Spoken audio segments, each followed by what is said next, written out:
Okay, my friends, it's time to show you the Klein Tools ET40. This is a voltage detector, which is a contact detector.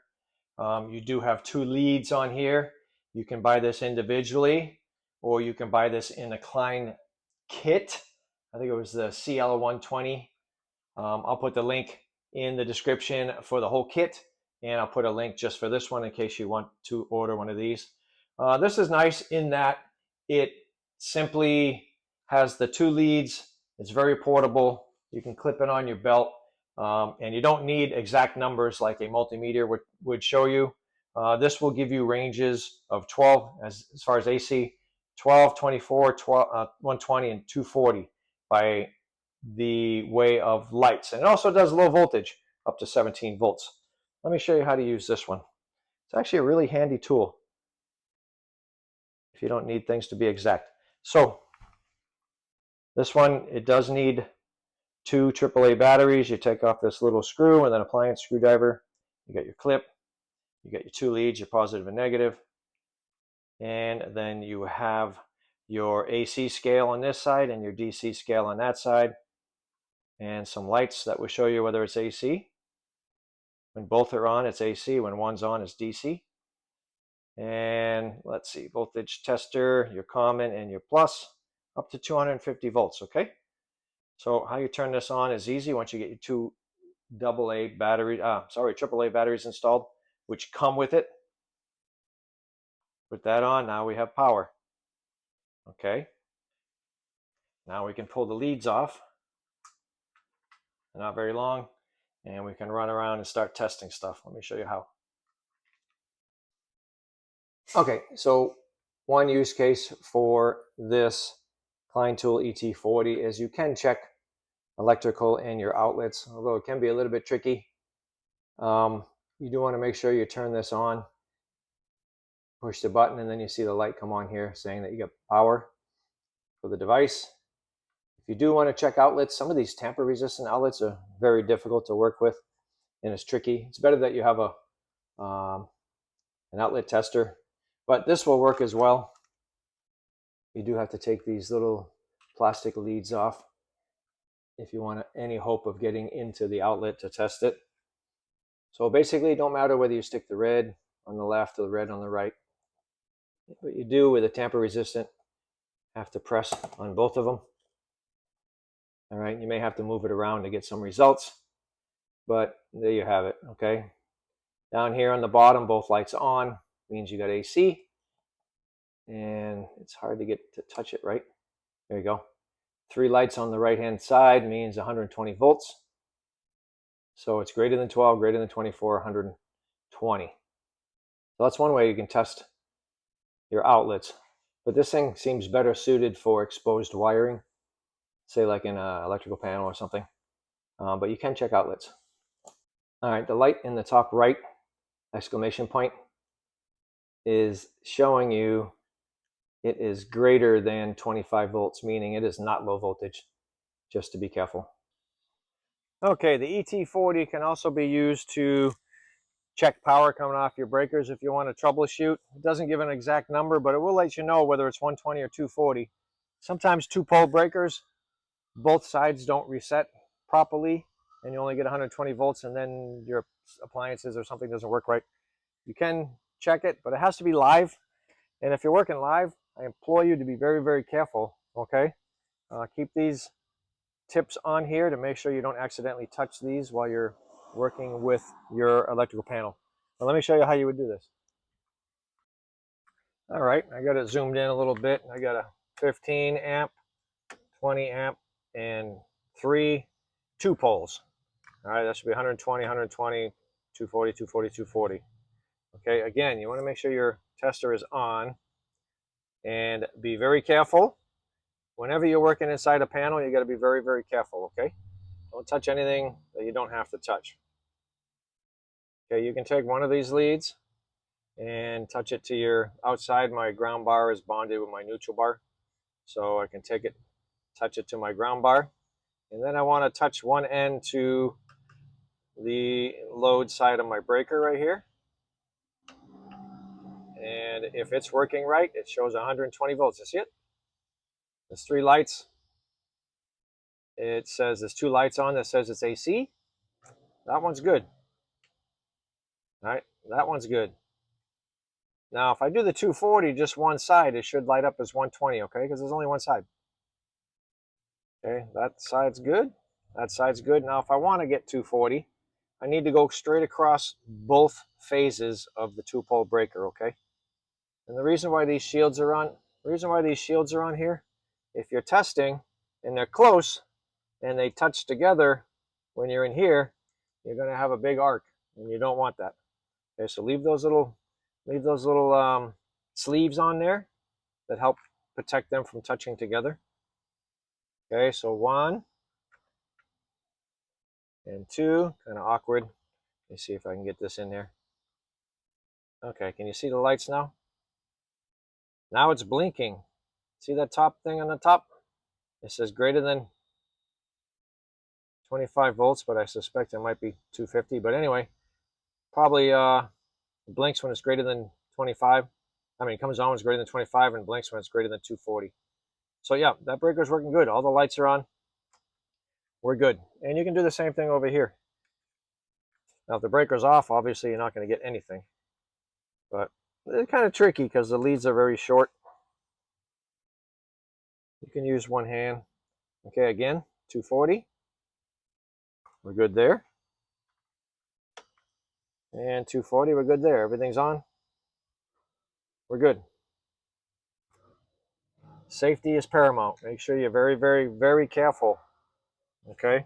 And you can also test if you're having problems with the feed coming into your house. This is the main breaker, goes in, feeds my breakers or other breakers. And then right here is the feed going into the house. You can do the same thing. The voltage should be 240, okay? But these you want to be really careful with. Okay, same thing, 240. So that's good. This is a contact sensor, so you have to touch it with the leads. So, but inside a hot panel, be extremely careful.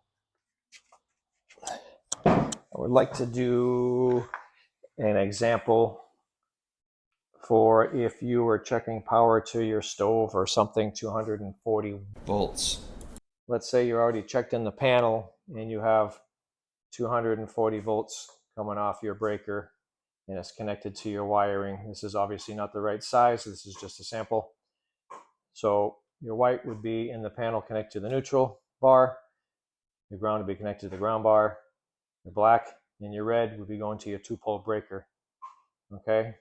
You go down through the wiring. If you had 240 volts there, but still at your stove, you didn't have 240 volts, you would want to pull your stove out, shut the breaker off first, take the cover of the receptacle off, and then get to this point where you can check power at the wiring coming out of the wall, because maybe something got cut up in the attic or something got damaged in the attic or whatever.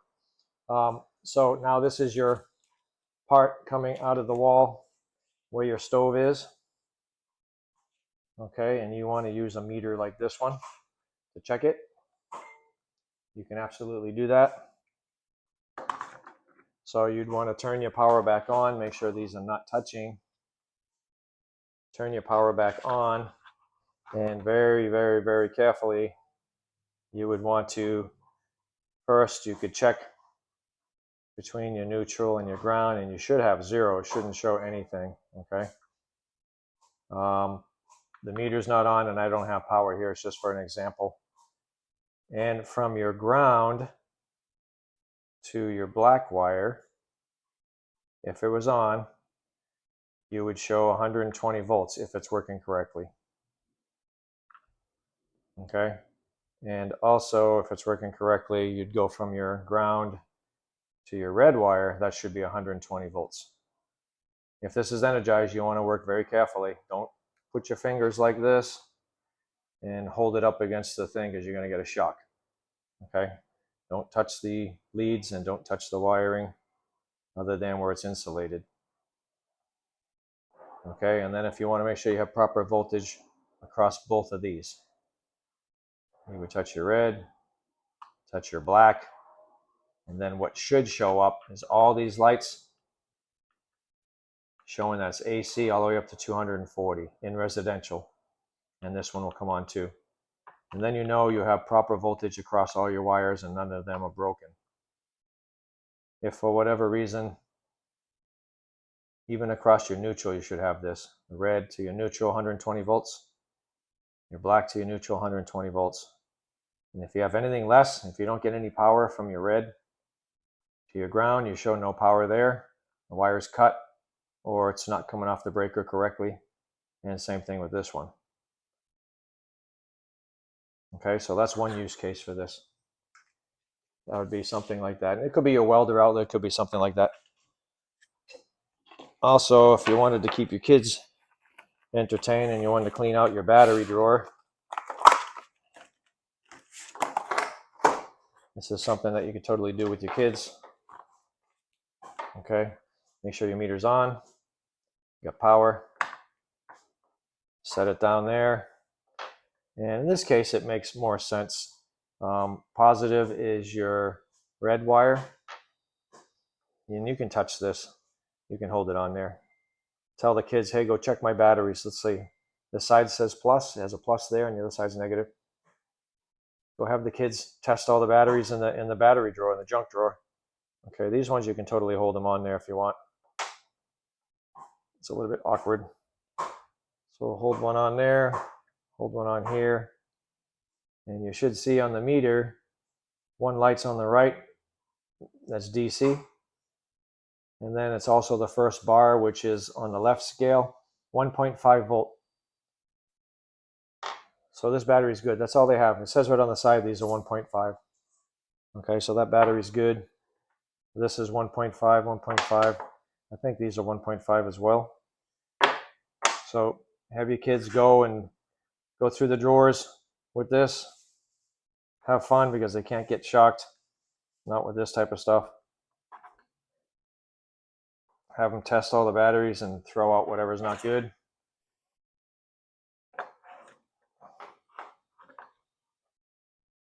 And it helps clean out your battery drawer. See, I might have one that's no good. So the red goes to the positive.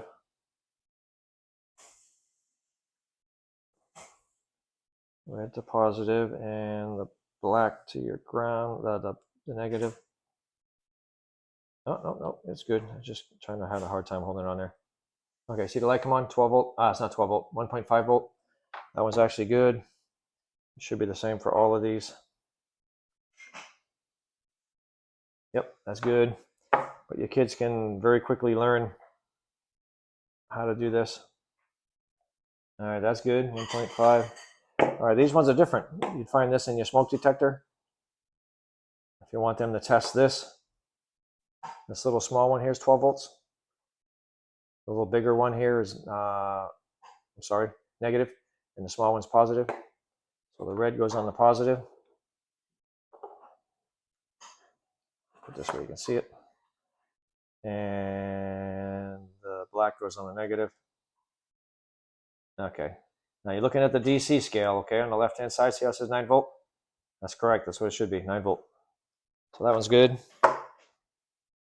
You can read right on there. It says 9 volt. That's what it should be, if it's good.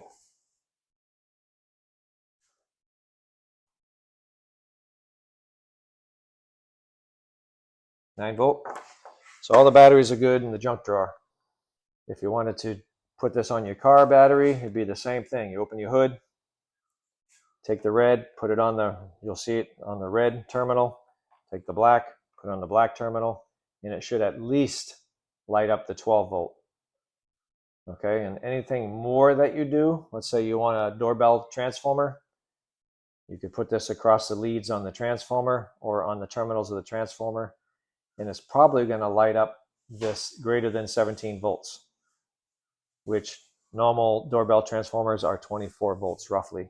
Sometimes, 16 or somewhere thereabouts. But very handy tool to have. But you do have to touch. This is a touch voltage sensor. It doesn't give you exact numbers, but it does give you an idea that you do have voltage and the range that the voltage is in. So again, if you have wires sticking out somewhere out of your outlet, coming out of your wall, you would want to make sure you test from your ground to your hot, which is the black or the red, and see if you have voltage on there. And the same thing, you can test your hot to your neutral. And it should, if everything's working correctly and wired whatever correctly, it should show you some sort of voltage, okay? And these two, if it's a 240 outlet, it should give you 240 volts here, the top bar. But if this is a fan or a three-way switch, it would be completely different, okay? A three-way switch would work differently at times, depending on the switch. One leg, the red, would be hot, and then in another position on the switch, on the three-way, another leg would be hot, so it toggles back and forth.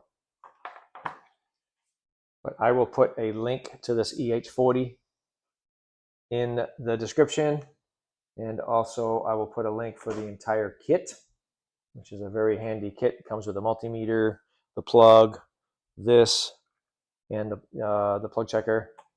This kit is CL120VP, and that'll take you to Amazon where you can order one of these. In case you're a homeowner or a renter, very handy tools to have. And if you just want your kids to learn about DC, it's very safe. All you gotta do is make sure that's on and then start testing away. Another great tool from Klein. All right, remember with this tool in particular, if you're not gonna use it for an extended amount of time, make sure you take the batteries back out of it. Don't let it happen to you that happened to me. I didn't use my multimeter for a long time. Totally forgot, had it in a tool bag, and the batteries leaked all inside the tool and damaged the tool. No fault to whoever the manufacturer is. It's just batteries leak and corrosive, and it damaged components. So if you don't use it, take the batteries out, store them somewhere. So when you're ready to use again, put the batteries back in. Very handy. It's fun for the kids for testing DC batteries. But yeah, you can test your batteries very simply. If you like the video, like, subscribe, share. Thank you for being here. And yeah, going to be more videos to come.